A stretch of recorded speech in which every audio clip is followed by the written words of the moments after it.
So we're going to talk about career paths, managing their career, the employee careers, and how to retain careers or retain employees long term.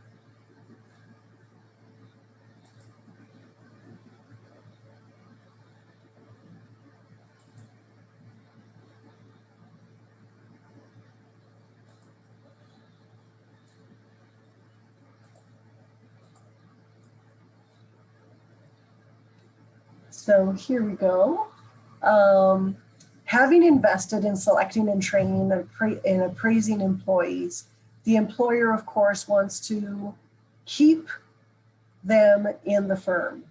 The longer we keep an employee in the firm, the better it is for the company and the better it is for the employee as well. So this chapter is going to talk about how we support the employee's career development plans and needs, and how we improve employee retention. So we're going to talk about 5 different areas: employee career development needs, employee engagement, employee retention, promotion, and dismissal when needed. So what employers and supervisors can do to support employees' career development needs. So it used to be, and Guy, this is generations ago now, right? So after World War II and even before World War II, people would get into a job and they stayed in that career. So if you think back to your grandparents and great-grandparents, they stayed in jobs for decades, right? And if you think of your great-grandparents, they probably were in the same career and in the same company their entire careers, and they retired and got a pension, and they had worked for 40 years for a company. Today, it is amazing when we spend 5 years in a company. And so people who have spent 10 years in a company is just absolutely amazing. And so we move and we move and we move from one job to another. And every movement costs us as employees, because we may lose some in a transition if we're not careful, but it definitely hurts the company because they have to retrain someone. And so if a company can help you grow in your career and keep you in the company, they definitely gain a lot. So after the appraising performance, it's often necessary to address a career-related issues and discuss this with employees. So many employers use human resource management activities to help their employees realize their full career potentials. So employers do this not just because they think that it's the right thing to do, but because by doing this, the employee might have a more fulfilling career with them, and so they will have improved employee relations, engagement, and retention. So let's do some definition. Career. Career is defined as the occupational positions a person holds over the years. Career management is the process that enables employees to better understand and develop their career skills and interests, and to use these skills and interests most effectively both within the company and after they leave the firm. Career development is the lifelong series of activities, like going to workshops or classes, that contribute to a person's career exploration, establishment, success, and fulfillment. And then career planning is a deliberate process that someone becomes aware of their personal skills, their interests, their knowledge, their motivations, and other characteristics that help them move through opportunities and choices and make career-related choices and goals and take actions in their career. So career today and the psychological contract. Careers today, we are having to reinvent ourselves. Technology changes, we change, jobs are changing. So where we start in a career is going to be very different than where we end up. And then there's the constant work-life balance struggle that we are going through, where things are changing and we're constantly struggling to maintain some semblance of balance. So the psychological contract is an unwritten agreement that exists between employees and employers of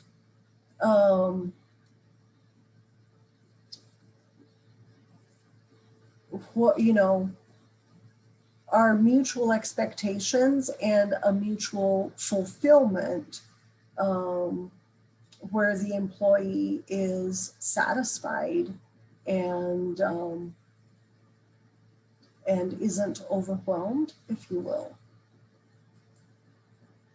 So the employee's role in career management, we see that the employee, the manager, and the employer all have roles in that career development.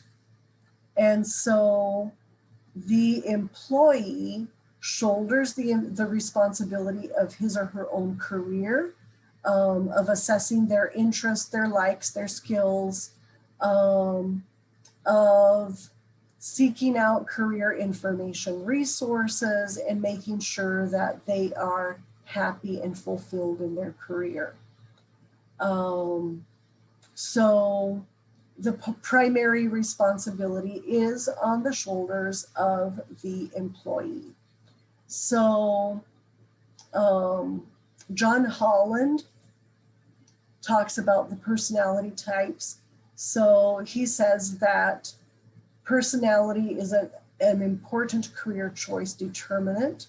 He found 6 basic personality types or orientations, and individuals can assess their occupational orientations and preferred occupations based on those 6 basic personality types. The employer's role in career management is that before hiring, they do realistic job interviews, that they help accurately gauge whether a job is a good fit for an employee, that they do periodic job rotation and give employees an opportunity to experience jobs, and that they do career-oriented appraisals. The employer's career management method can help as well with self-help e-learning tools, career assessment and feedback, and on-site training, career planning workshops, and career coaches to help bridge that gap as employees are trying to learn what they need. So there are some, so this is the career guideline suggestions for those with disabilities. So trying espousing a positive mindset and demonstrating extreme persistence. There's a number of strategies here.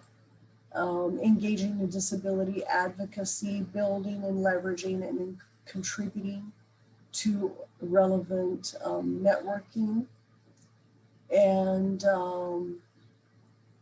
yeah, so read through this is a very interesting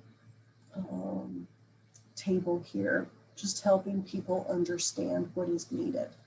The manager as mentor and coach.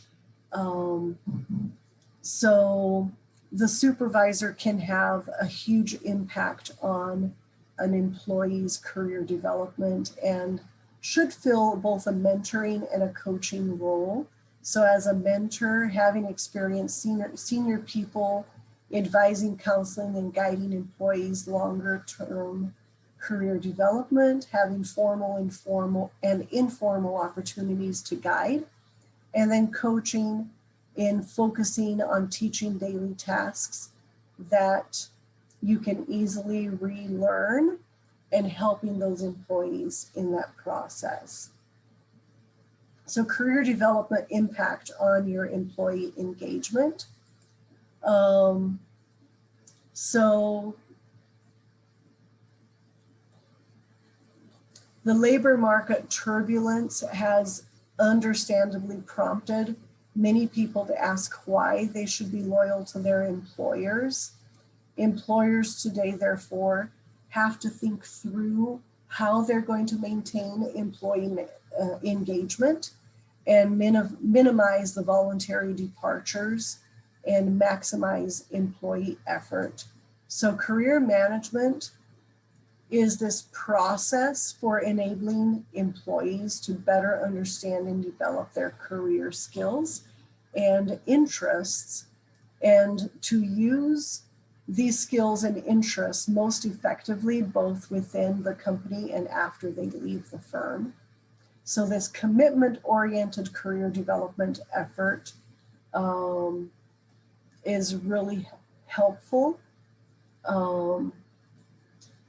given the importance to most people of having a fulfilling and successful career.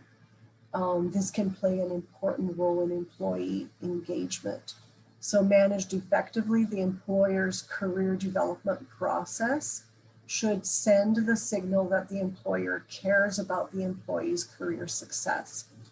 And the more the employer invests in helping an employee's career path, the more committed that employee is going to be. So I was working with an engineering company, engineering in that they made a product, and they had a large engineering team that made and improved this product line. And then they had a sales force that went out and sold the product. And so the two groups were very, very different. And they brought me in to help develop both a career path and career development for their team. And so each employee was given a career path and a career development budget. And they would sit down with HR and with their supervisor each year, and they set their goals and they set their career development budget and plan for the year. And there was, for example, the receptionist was a single mom who had dropped out of high school because she got pregnant. And this was years later that by now she was married and had 3 kids, but she had never gone back to go to school.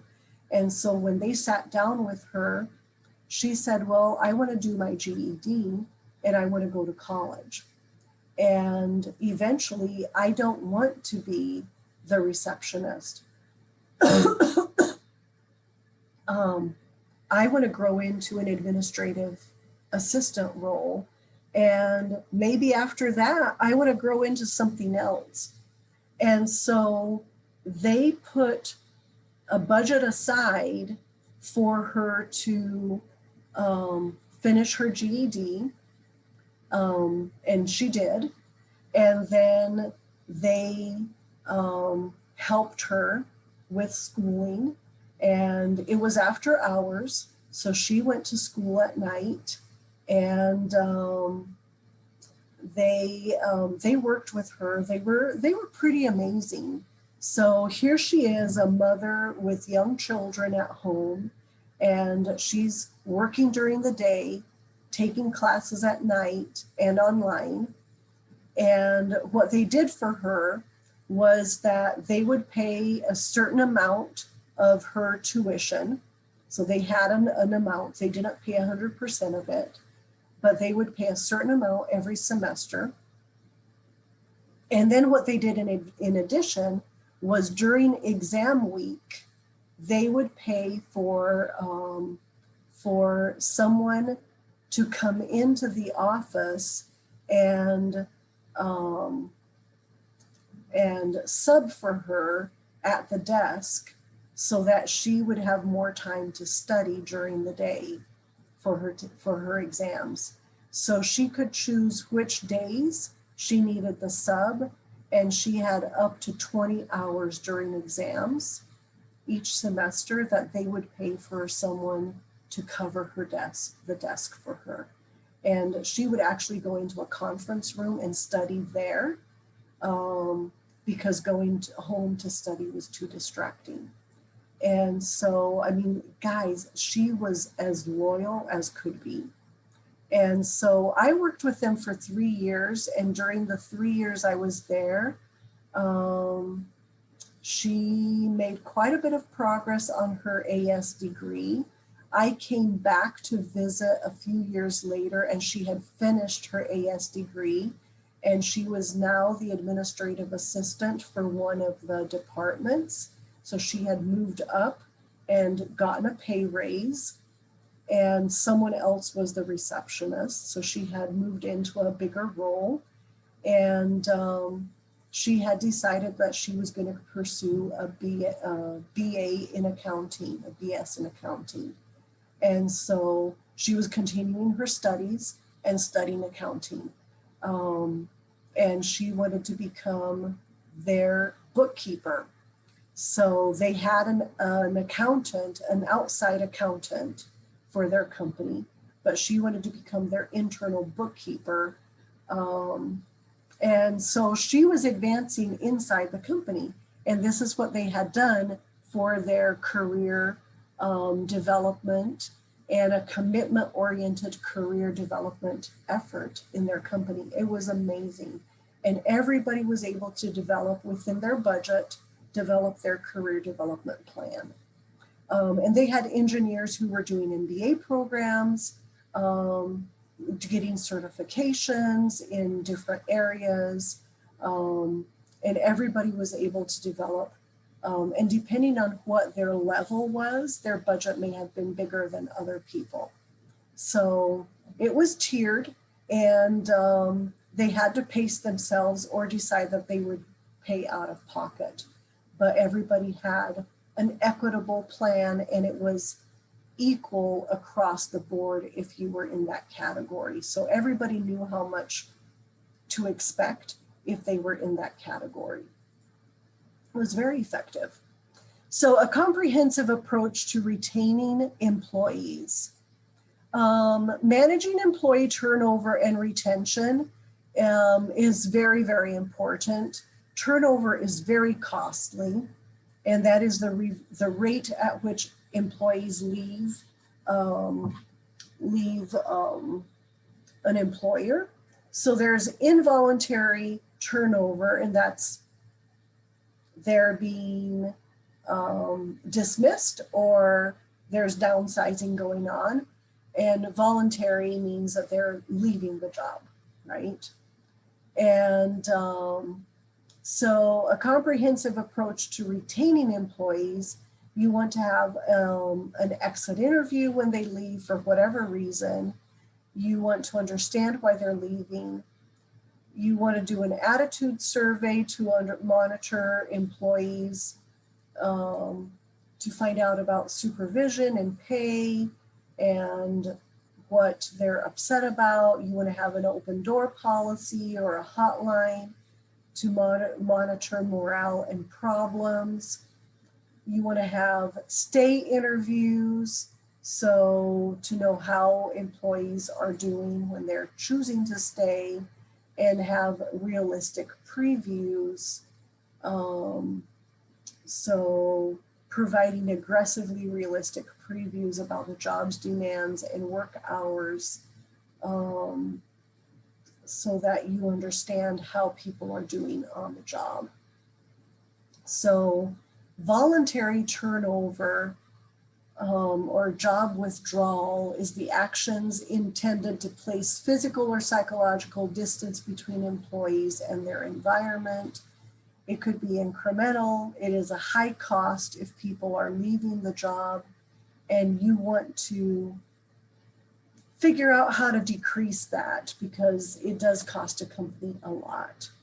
So the main decisions employers should address in reaching promotion and other employee life cycle and career decisions. Promotions, of course, you want to promote, you want to transfer, sometimes you have retirements. So that advancement to positions of increased responsibilities is very important in a retention program. You want to pay attention to employment laws and have clear guidelines for promotions. So seniority or competence, how should you measure competence? Is the process formal or informal? Is it vertical, horizontal, or is it other? So then you want to manage transfers and retirements. So are people transferring from one job to another? And is there any change in salary or grade when they transfer? And then how are you managing retirements and transfers into those positions? Then dismissals. What happens when you have to let someone go? So grounds for dismissal could be for unsatisfactory performance. It could be for misconduct. It could be for a lack of qualifications for the job or changed requirements for the job, or it could be for unsubordination. For whatever reason you dismiss someone, you do need to document it carefully. Fairness safeguards. So dismissals are never easy.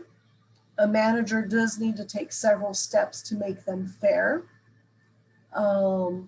First of all, allow the employee to explain why he or she did what they did.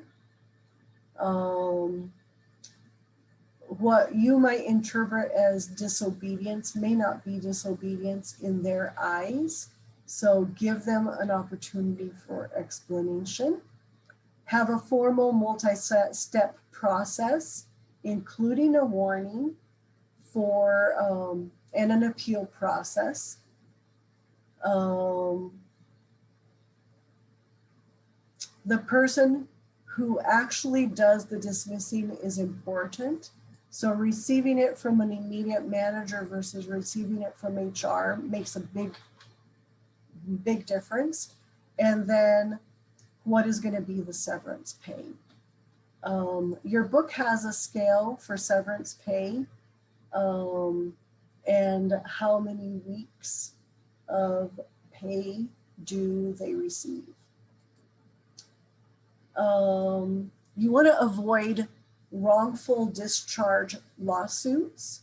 So you want to comply with the law and document.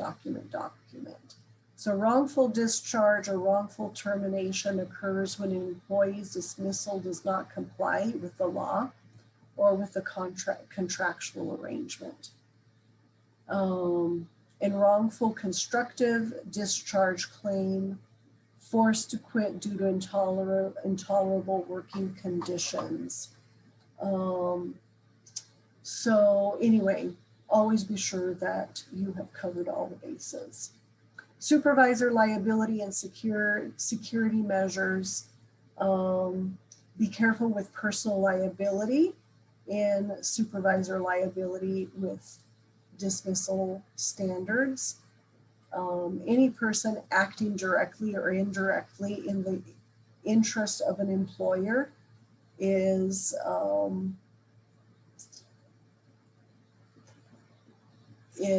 could be liable. So could be the individual supervisor So you want to be very careful with that. So follow company policies and procedures, document carefully, carefully consider and fully document the basis of any terminal decisions, administer the dismissal in a manner that does not add to the employee's emotional hardship, don't act in anger, use HR advice. The termination interview and exit process, you want to plan the interview, get to the point, describe the situation clearly and without emotion, listen to them, review the severance package, identify the next step. So the interview, the termination interview and exit procedure, you want the outplacement counsel, do an exit interview, go through the exit process, and for the employee. When there's layoffs, when the employer sends employees home due to lack of work, and then the Worker Adjustment and Retraining Notification Act, or the WARN Act,